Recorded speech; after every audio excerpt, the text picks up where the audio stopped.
Being a woman is tough.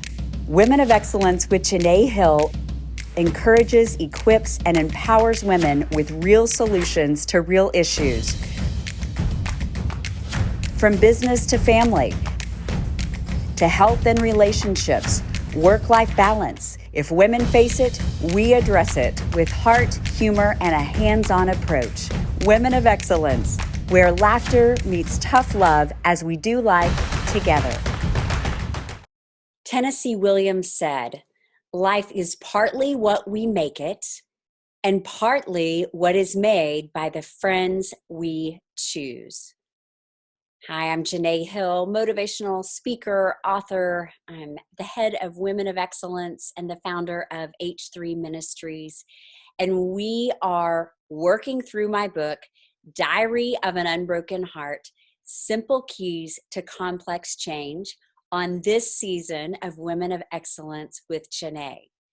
Now, if you have been tuning in, you know that we talked about the first key being what you choose to do. And choice is the power to decide. And oftentimes we as women give up that power by simply saying, I can't do that. Yes, you can. You choose not to. And so I encourage you guys to think about what you're going to choose to change. The second key, a powerful key, and that is the power of our beliefs.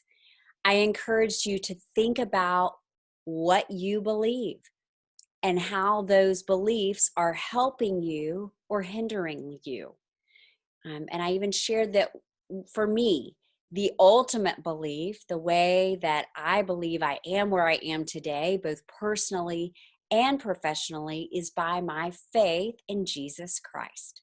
So that's for me.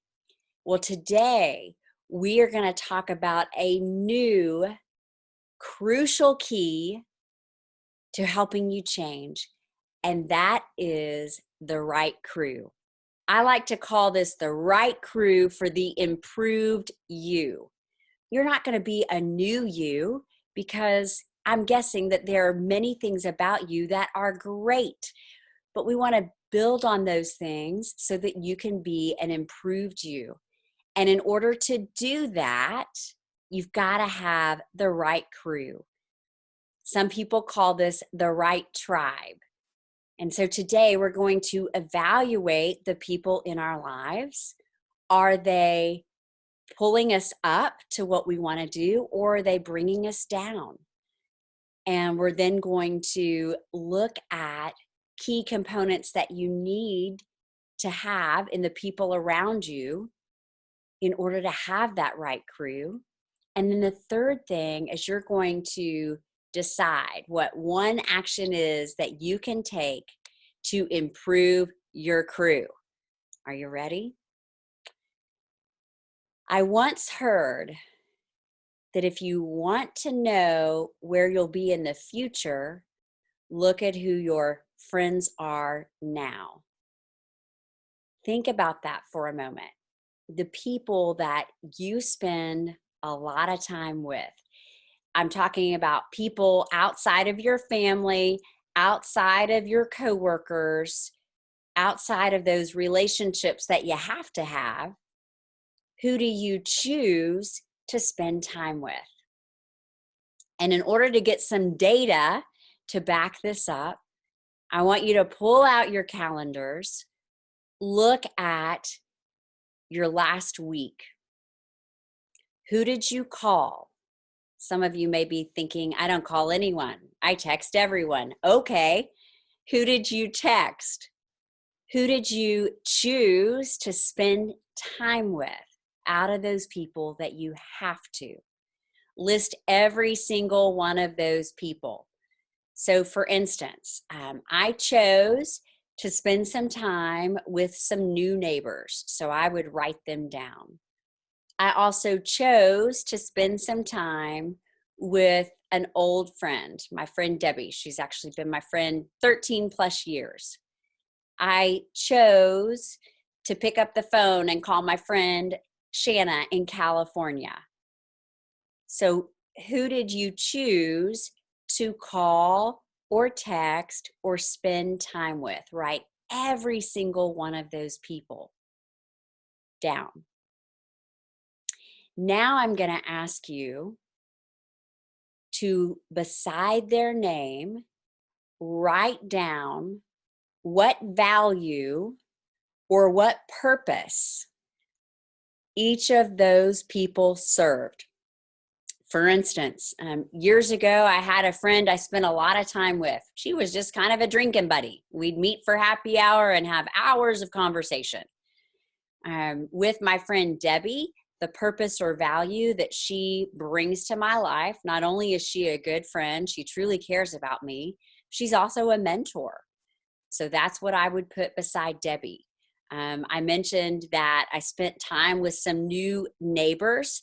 The purpose or value that they served was getting to know people in my community. My husband and I recently moved, and so we're trying to get to know new people in our community.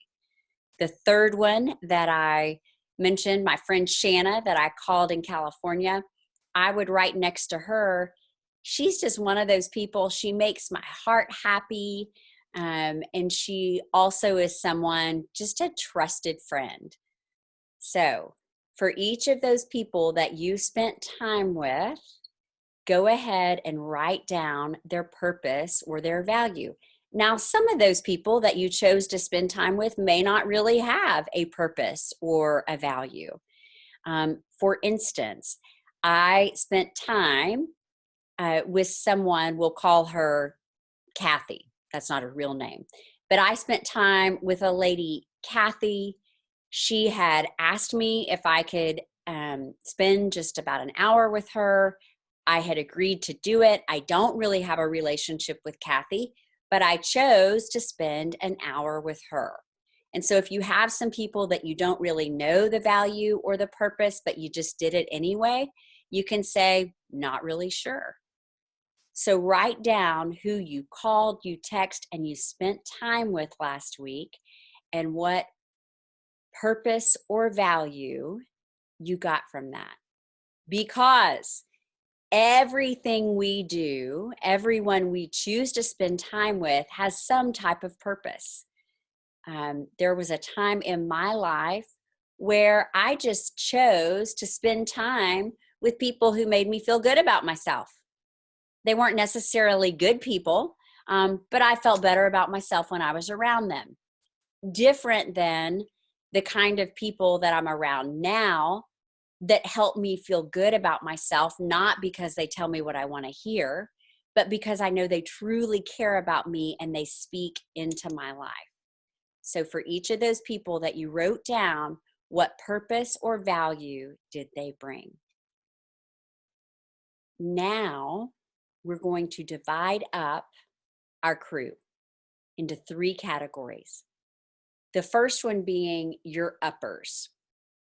Similar to drugs that are uppers, these people make you feel good. However, they're not going to have the hangovers that drugs do. But your uppers are going to be people that spur you on. I like to call these people my sit-up straight friends. Why? Because these people make me want to sit up straight. They make me want to do better. They're also people I enjoy being around. They really do kind of have a medicinal effect. Now, my uppers do not always tell me what I want to hear. In fact, there was a time in my life when I wouldn't surround myself with people who were good for me because I didn't want to be told what I needed to hear. I only wanted to be told what I wanted to hear. But those uppers, they're going to speak truth in love. Now, if they speak truth, but it's not in love, that is hypocrisy. If they speak love, but not truth, that is also hypocrisy. So you want people who are going to speak truth in love. For instance, I had a situation with my husband. He cut our son's hair. Now, if you have not seen my son's hair, he had, past tense, this blonde, curly, beautiful hair. And one night I was leading a women's study, and when I came home, our son was in bed, and my husband met me at the door and said, I have good news. I gave our son a haircut. And I thought he was joking. He's never done that before. He's never talked about it. I thought, surely he didn't really. So I didn't even take it seriously. But I go to tuck my son in bed. He's asleep, thank God, because I didn't want him to see my reaction. But his beautiful, long, curly locks were gone. Literally, my husband had cut the locks.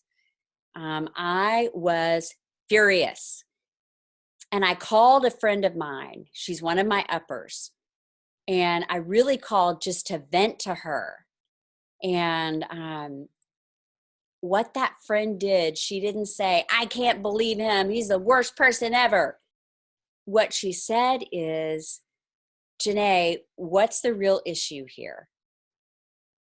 Is it that he cut the hair and you didn't? Is it that maybe you idolized your son's hair and now it's gone? Ouch. I didn't want to hear those things. It's like going to a gym and having a trainer who tells you you've been eating junk. This friend was telling me not what I wanted to hear, but it was so what I needed to hear. And so who are your uppers? Who are those people that are going to speak truth in love? There's another way to look at people who are uppers. If you go back to those things that you're choosing to change, who are those people who are maybe subject matter experts in that area?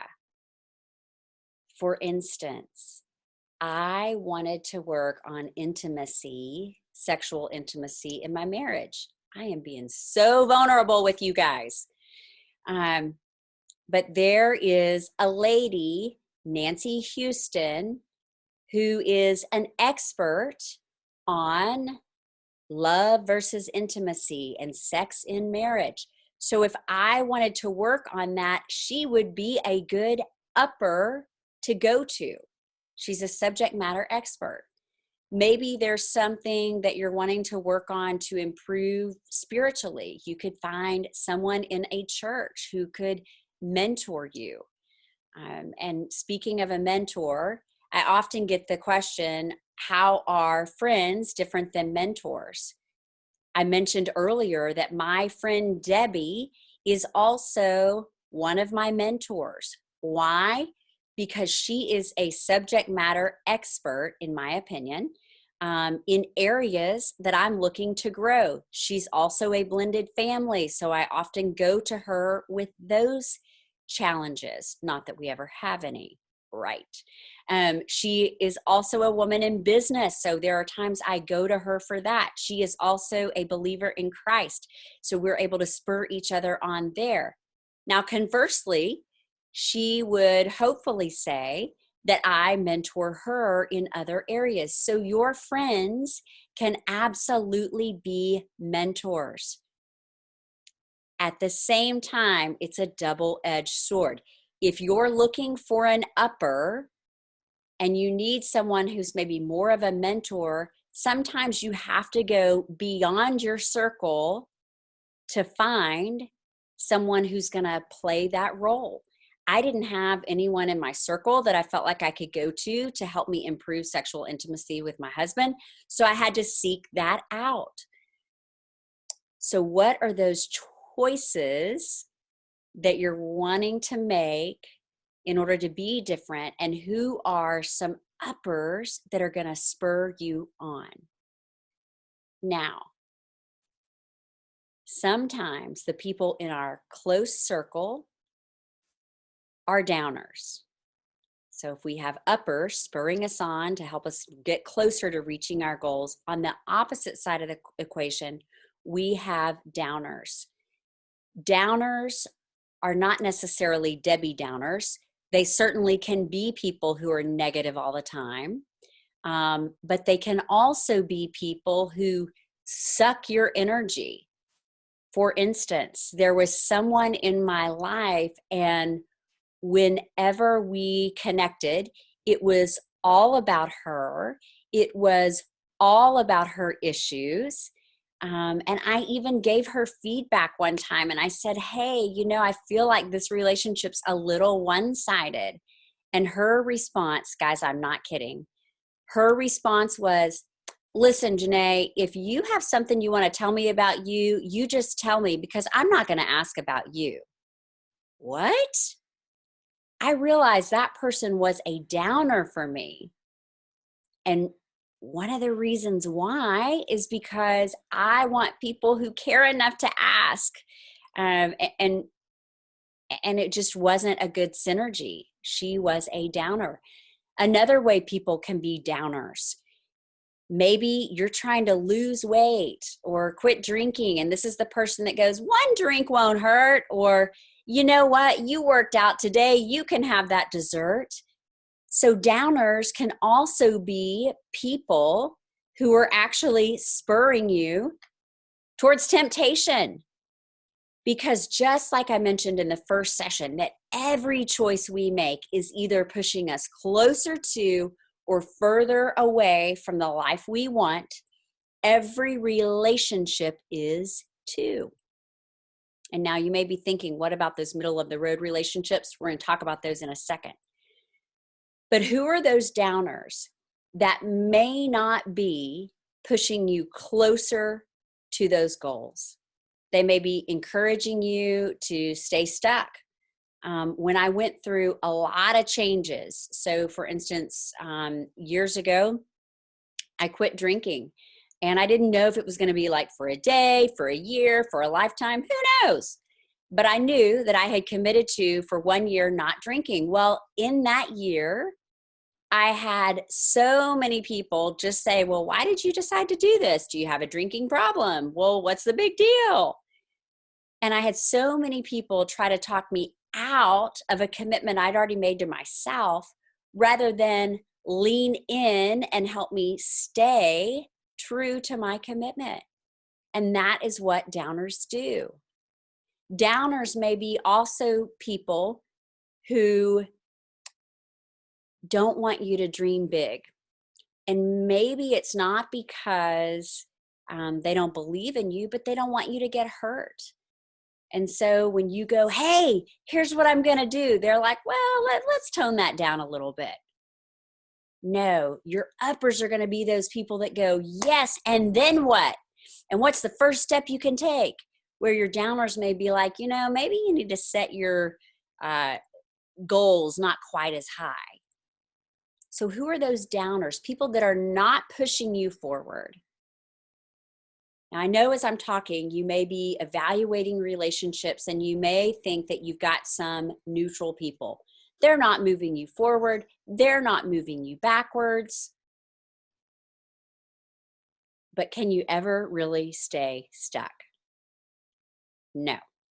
Try sitting in place without moving for a long period of time. You're either going to be moving forward or you're going to be moving backwards. The same is true in life. So, who are those people in your life who are neutral? You think they're not really moving you forward or not really moving you back.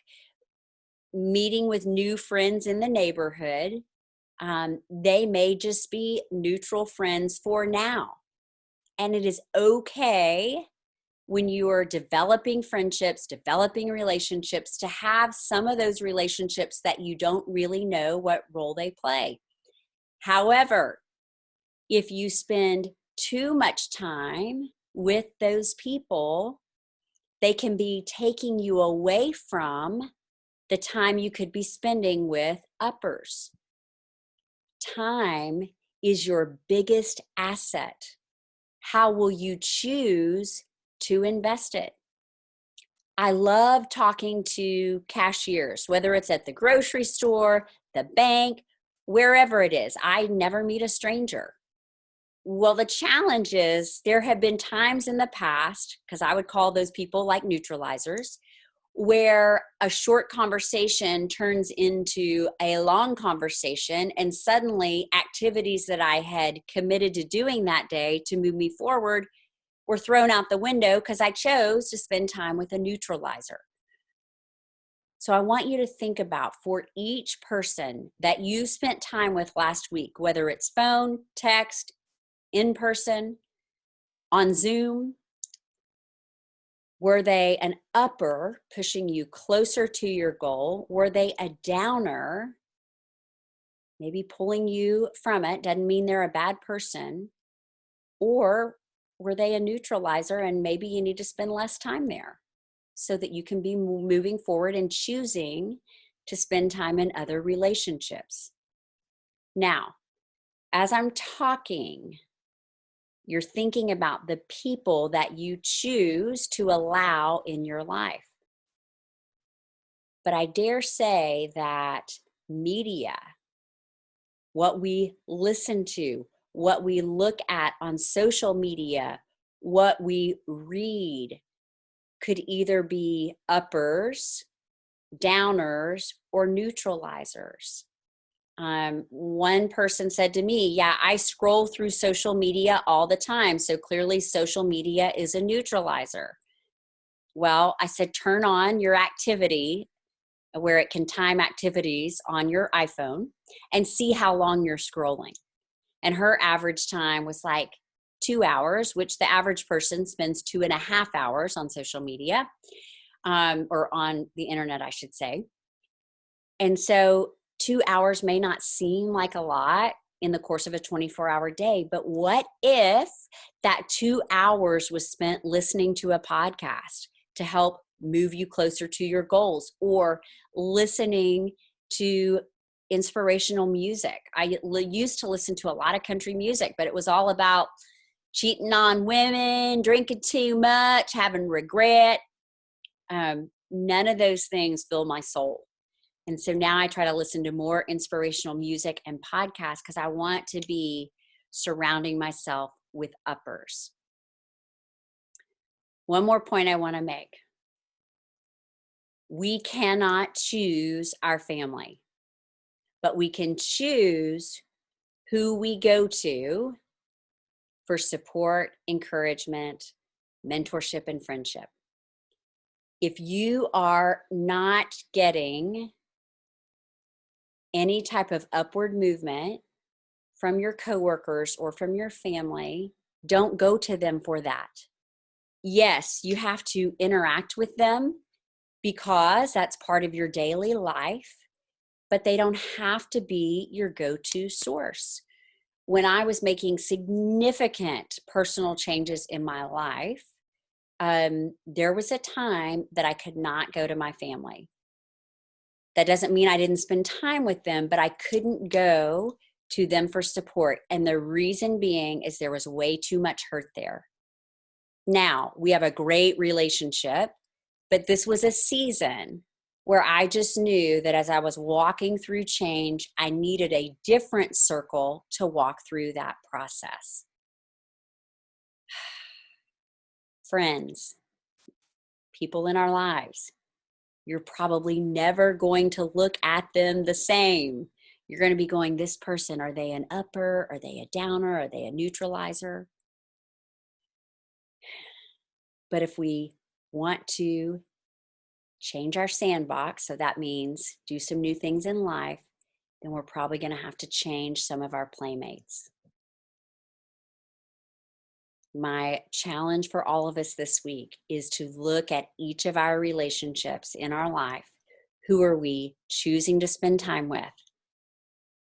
And it should be that 80% of your free time is spent with uppers, people who are moving you closer to your goals, closer to the person you were destined to be. So you're going to identify who are you spending time with, what role do they play, are they an upper, downer, or a neutralizer, and what's one step you can take to spend more time with uppers. Now, last session we talked about beliefs, and I will tell you that there may be some beliefs that you have that impacts who you spend time with. Years ago, I was not the woman I am today. I was making poor choices, and so I never really believed that I could have really great people in my life. Like, I ran with a lot of dysfunctional people because I thought, well, at least they're not going to see my dysfunction because they've got so much of their own. That also led me to an awful first marriage because I didn't think I was worthy of a really great guy. So think about beliefs and how they may be impacting who you choose to spend time with. Now, some of you may be saying, Janeé, I want to choose to spend time with different people, but I don't know these people, or I don't know how to get connected with them. Well, guess what? For me, all of my uppers believe in giving back. So if I were to go to a woman I don't know and say, hey, here's what I'm working on, I really admire you in this area. Would you be willing to spend an hour with me every other week to help me learn from you? Chances are they are not going to say no, but you have to ask for what you want. They're not going to be mind readers. They're not going to come knocking at your door. So will you choose to take one step, one small step, to get you closer to some big changes? And the small step I want to take you to take this week is by choosing to look for ways to spend more time with uppers. Take a big deep breath. I'm going to close with one short story and then we'll be done for today. I mentioned that years ago I wasn't living in the space I'm living in now, making poor choices. And I had somebody say, Janeé, you're better than this. What are you doing? And I was like, what am I doing?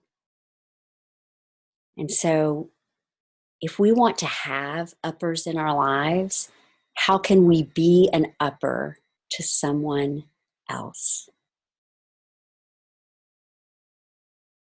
We cannot change the whole world,